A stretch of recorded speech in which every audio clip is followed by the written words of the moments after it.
BJP নেতা তারা দুঃখ করে আমাদের বলেছিলেন যে যে মেয়েরা আমাদের মিছিলে হাঁটলো তারাও গিয়ে শেষে তৃণমূলকে ভোট দিল। হাততালি ওদিকে যতই পাক, ভোট কিন্তু আসবে আমাদের দিকে। আজ এই মুহূর্তে আমাদের রাজ্যের প্রত্যেকটা মেডিকেল কলেজে যে প্রতিবাদ সভা হচ্ছে সেগুলো আপনারা দেখুন। ডোনাল্ড ট্রাম্পকেও বাঙালি বলতে হয়, এমন লোক তো সারা পৃথিবীতেই রয়েছে। বাঙালিকে বরং লোকে ঠাট্টা করে যে বাঙালি এত কম ঘুষ নেয়। ভারতের অন্যান্য রাজ্যে ঘুষের পরিমাণ তো হিরে জহরত দিয়ে শুরু হয়, কয়েক কোটি টাকা দিয়ে শুরু হয়। যার লেখা এবং যার বক্তব্যের মধ্যে যেটাকে আমরা ইংরেজিতে বলি একটা আইস কোল্ড অ্যানালিসিস আমরা পড়ে দেখে এবং শুনে অভ্যস্ত স্বাতী ভট্টাচার্য।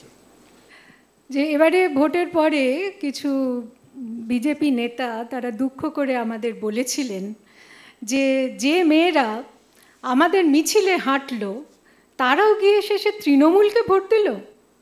তো এই যে বৈপরীত্যটা, এই মজাটা, এটা কিন্তু আজকেও ঘটতে চলেছে। হাততালি ওদিকে যতই পাক, ভোট কিন্তু আসবে আমাদের দিকে। কেন? তার কারণটা ভীষণই মজার। সেটা হচ্ছে এই যে ওরা যা কিছু বলছেন আর ওদের কথা শুনে আপনারা যত হাততালি দেবেন তা সবটাই প্রমাণ করবে যে ওরা আসলে ভুল, ভ্রান্ত। কেন না, দেখুন, আত্মসমালোচনা, নিজেকে প্রশ্ন করা, নিজের ত্রুটি নিয়ে চিন্তা করা এবং নিজেকে নিয়ে কৌতুক করা, হাসার ক্ষমতা, এইগুলো কিন্তু মানবতার অত্যন্ত উন্নত গুণগুলোর মধ্যে একটা। এগুলো সেই সব সৎ গুণ যাকে আমরা ইংরেজিতে বলি ভার্চু, যেটা বস্তুত মানবতাকে যদি উন্নত করতে হয়, যদি মানুষ কাকে বলে, চন্দ্রের মানুষের নানা রকম উদাহরণ দিচ্ছিল, কিন্তু মানুষ বলতে আমরা কি দেখি না, অশোক তার শিলালিপিতে লিখেছেন যে যিনি আত্মপ্রশংসা করেন, নিজের এবং নিজের সম্প্রদায়কে সকলের চেয়ে ভালো বলে প্রতিষ্ঠা করেন, তিনি পাষণ্ড। অপরকে জায়গা দেয়া, অপরের দিক থেকে নিজেকে দেখা, অন্যের দৃষ্টিকে নিজেকে দেখা এবং নিজের ক্ষুদ্রতা, যেগুলো চন্দ্রিল বলছিলেন, আমাদের হতাশা, আমাদের তিক্ততা, আমাদের অবান্তর কাজে আগ্রহ, এই সবগুলোর কথা কারা বলছে? বাঙালি বলছে। এটা বোধহয় চন্দ্রিলের 177তম বক্তৃতা, যেটাতেও বাঙালিকে গালাগাল দিচ্ছে এবং বাঙালি কখনো টিকিট কেটে কখনো কার্ড নিয়ে বৃষ্টিতে ভিজতে ভিজতে আসছে এবং হাততালি দিচ্ছে। এই যে নিজেকে নিয়ে নিজে মজা করার আমাদের প্রবণতা, এটা একটা খুব বড় কথা। এটা কিন্তু আমাদের বাঙালিদের মানবিকতা দেখিয়ে দেয়। এ কথাটা কে বলছেন? এটা আমি বানাচ্ছি না। জন স্টুয়ার্ট মিল যখন তার ইউটিলিটেরিয়ানিজম বইটা লিখছিলেন, সেখানে তিনি লিখেছিলেন যে কেন আমাদের মানুষকে, সেটা বলতে গিয়ে উনি বলছেন যে it is better to be a human being dissatisfied than a pig satisfied. It is better to be a Socrates dissatisfied than a fool satisfied. বলছেন যে যদি সেই ফুল বা সেই peg, if the pig or the fool is of a different opinion, তারা যদি মনে করেন যে না, আত্মসন্তুষ্টি ভালো, that is only because they only know their side of the question.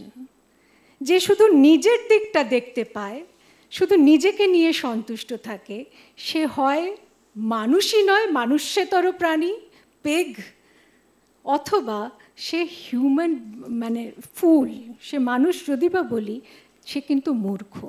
আমরা যে আজকে নিজেদেরকে নিয়ে রবীন্দ্রনাথের এতদিন আগে লিখে যাওয়া একটা, যেটা কুণালবাবু যথার্থই বলছিলেন যে একটা বিরক্তির একটা সংলাপ রেখেছ বাঙালি করে, সেটা নিয়ে আজকে যে আমরা কথা বলতে চাইছি, কথা বলতে পারছি, আমরা যে প্রতি মুহূর্তে আত্মসমীক্ষা করছি, এটা কিন্তু বাঙালিই পারে।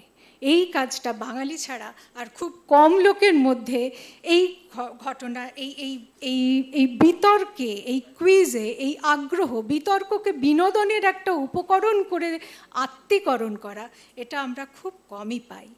এমন নয় যে বাঙালি ছাড়া আর কারুর মধ্যে এই গুণগুলো নেই, অবশ্যই আছে, কিন্তু বাঙালি বহুদিন ধরে, কিন্তু বাঙালির সব মানে দোষ ত্রুটি থাকা সত্ত্বেও বাঙালি বহুদিন ধরে এর চর্চা করে যাচ্ছে। আমি চন্দ্রিলের সঙ্গে কোথায় একমত নই যে ও বারবার রবীন্দ্রনাথ বা বিবেকানন্দ বা এই রামমোহন রায়, এদেরকে বিদ্যাসাগর, এদের ব্যতিক্রম বলে দেখাতে চায়।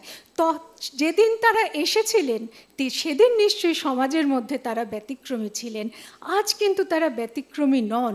তাদের চিন্তাধারা আমাদের কতখানি প্রভাবিত করেছে সেটা আমরা মজা করে বলতে পারি যে না, তারা, আমি অতটা পরিশ্রমী নই, কিন্তু আমাদের বিজ্ঞানবোধ, আমাদের বিজ্ঞান চর্চা, আমাদের সাহিত্য অনুরাগ, এই যে বইমেলা দেখলে আমরা এখনো পাগল হয়ে যাই, যে যেখানেই যাই না কেন, কোথায় ভারতের কটা রাজ্যে, কটা শহরে বইমেলা নিয়ে এই উন্মাদনা দেখা যায়, ফিল্ম উৎসব নিয়ে এই উন্মাদনা দেখা যায়। আর শিরদাঁড়া, এখানে আমার মনে হয় যে আমাদের প্রতি একটু বিপক্ষের লোকেরা একটু মানে অবিচারই করছেন।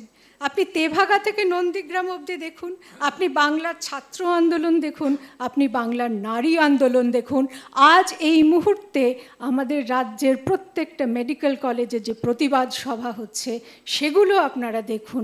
এর মধ্যে কোথায় শিরদাঁড়াহীনতার অভাব আছে? বাঙালি ছেলেমেয়েরা যে ঝুঁকি নিয়ে, যে পার্সোনাল ঝুঁকি নিয়ে, কোনো লাভের আশা না করে যেভাবে বারবার ক্ষমতার সামনে দাঁড়িয়ে সত্য বলার সাহস দেখিয়েছে, সেই নকশাল আন্দোলন থেকে আজকের ছাত্র আন্দোলন পর্যন্ত আমরা কোথায় তার অভাব দেখছি? হ্যাঁ, নিশ্চয়ই ত্রুটি আছে, নিশ্চয়ই বিচ্যুতি আছে, কিন্তু আমরা যদি মনে করি যে ম্যালিস হচ্ছে বাঙালির লক্ষণ, অর্থাৎ অকারণে ট্রোল করা, অকারণে ওপরের ওপরে ঝাঁপিয়ে পড়ে অপরের ক্ষতি করা এবং তাই নিয়ে আনন্দ করা, সেটাই বাঙালির লক্ষণ, তাহলে ডোনাল্ড ট্রাম্পকেও বাঙালি বলতে হয়। এমন লোক তো সারা পৃথিবীতেই রয়েছে।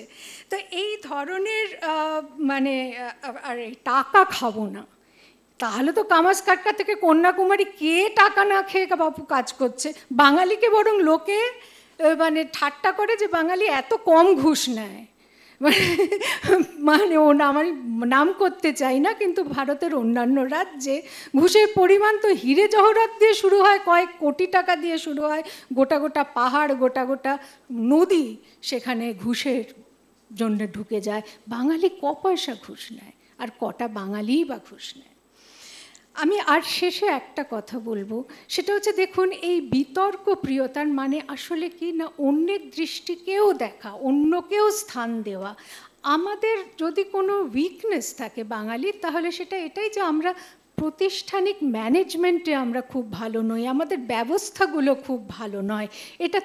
এটা হয়তো আমাদের কোথাও একটা সংকট তৈরি করে, কিন্তু সেটা ভারতেরই এটা একটা চরিত্র।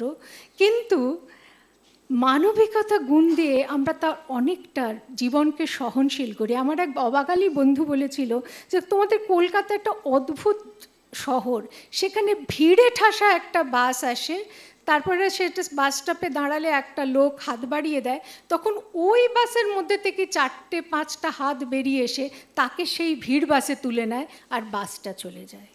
সেটা কেন তার কাছে আশ্চর্য লেগেছিল, যে যেখানে অনেক লোক, যেখানে সে অলরেডি লোকে কষ্ট পাচ্ছে, সেখানে আরও কষ্ট অন্যের জন্য স্বীকার করা, এটা অনেকের কাছে আশ্চর্য, কিন্তু বাঙালির কাছে এটা আশ্চর্য নয়।